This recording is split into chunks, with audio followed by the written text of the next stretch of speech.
আজকে যে রাষ্ট্র সংস্কারের কথা বলা হচ্ছে, এই রাষ্ট্র সংস্কারের কথা তো আমরা তখনই বলেছি। আমরা বলেছি দলীয় প্রধান রাষ্ট্রপ্রধান হতে পারবে না। আমরা বলেছি যে পরপর না, আমরা বলেছি যে একজন ব্যক্তি দুইবারের বেশি প্রধানমন্ত্রী হতে পারবে না।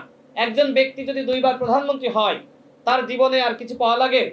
শেখ হাসিনা 4 বার প্রধানমন্ত্রী ছিল, তাতে কি হয়েছে?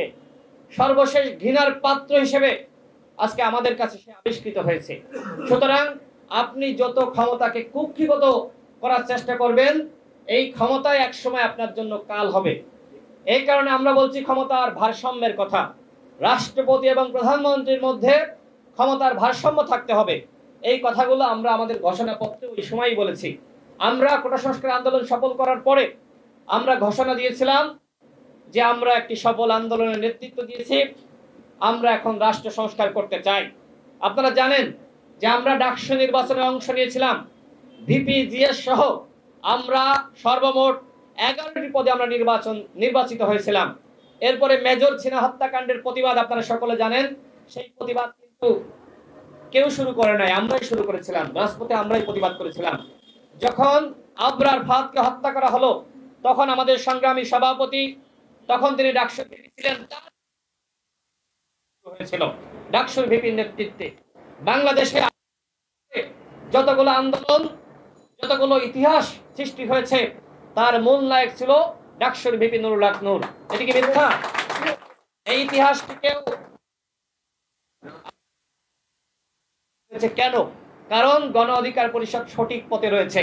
24 সালের নির্বাচনে আমাদেরকে বলা হয়েছিল নির্বাচনে যাওয়ার জন্য এমপি মন্ত্রী হয়ে যাবা। আমরা বলেছিলাম না, সংগ্রাম করছে, আমাদের সংগ্রামী চরিত্র রয়েছে, আমরা আপোষকামী হয়ে আমরা এই নির্বাচনে যাব না। আমরা ওই সময় থেকে বলে আসতে না। আমাদের সভাপতি বিভিন্ন সময় বলেছে যে এই সরকার টিকতে পারবে না, এই সরকার টেকার মতন যে ধরনের ভিত্তি দরকার এই সরকারের ভিত্তি নাই। অনেকে হাসাহাসি করেছে, অনেকে বিশ্বাস করে নাই। দেখেন আজকে প্রমাণ তো পেয়েছেন যে আমাদের সভাপতি আজকে সেটি হয়েছে। গণ অধিকার পরিষদ আগামীতে এদেশের নেতৃত্ব দিতে চাই। আমরা যেটি আগেও বলেছি, এখনো বলছি, আমরা আমাদের দলের দীর্ঘ সংগ্রামের মাধ্যমে আমাদের দলের নিবন্ধন পেয়েছি। আমরা আগামীতে 300 আসনে প্রার্থী দিতে চাই। আমরা আগামীতে বাংলাদেশে চাই আমাদের সাথে যারা যুক্ত হয়েছেন তাদের মাধ্যমে, তাদের সাথে নিয়ে আমরা চাই বাংলাদেশে নতুন রাজনৈতিক বন্দোবস্ত। পুরাতন রাজনীতির মাধ্যমে 53 বছরে যেহেতু পরিবর্তন হয়নি, সুতরাং ভবিষ্যতে হবে, সেটি কিন্তু এখনকার তরুণ সমাজ, এখনকার জনগণ বিশ্বাস করে না। আর এই কারণে কিন্তু এখন রাজনৈতিক সংস্কারের আলাপ হচ্ছে।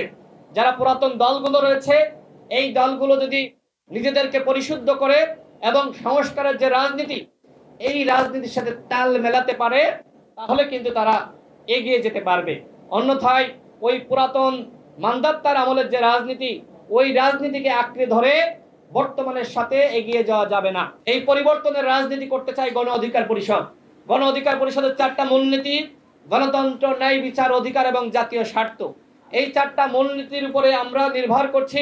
এই পাটাতনের উপরে দাঁড়িয়ে আজকে আমরা আমাদের সংগ্রামকে চালিয়ে যাচ্ছি। মহান মুক্তিযুদ্ধের যে লক্ষ্য উদ্দেশ্য ছিল, যে মূলনীতি ছিল, সেটাকে আমরা বুকে ধারণ করেছি। আমরা মনে করি মহান মুক্তিযুদ্ধের যে স্বপ্ন, সাম্য, মানবিক মর্যাদা, সামাজিক সুবিচার, সেটি এখনো পর্যন্ত বাস্তবায়িত হয়নি। আমরা সেই স্বপ্ন, সেই মূলনীতি আমরা বাস্তবায়ন করতে চাই। আমি আমার বক্তব্য সংক্ষেপ করব। তার আগে যেটি বলতে চাই, আজকে দেখেন অন্তর্বর্তীকালীন সরকার, তারা আজকে দেশ চালাচ্ছে। এই সরকারের বিরুদ্ধে বিভিন্নভাবে ষড়যন্ত্র শুরু হয়েছে। আমাদের শ্রদ্ধেয়, সকলের প্রিয় আমাদের আসিফ নজরুল স্যার, তার ভূমিকা সম্পর্কে নতুন করে আপনাদের কাছে কি তুলে ধরতে হবে? দীর্ঘ 15 বছর তিনি সংগ্রাম করেছেন।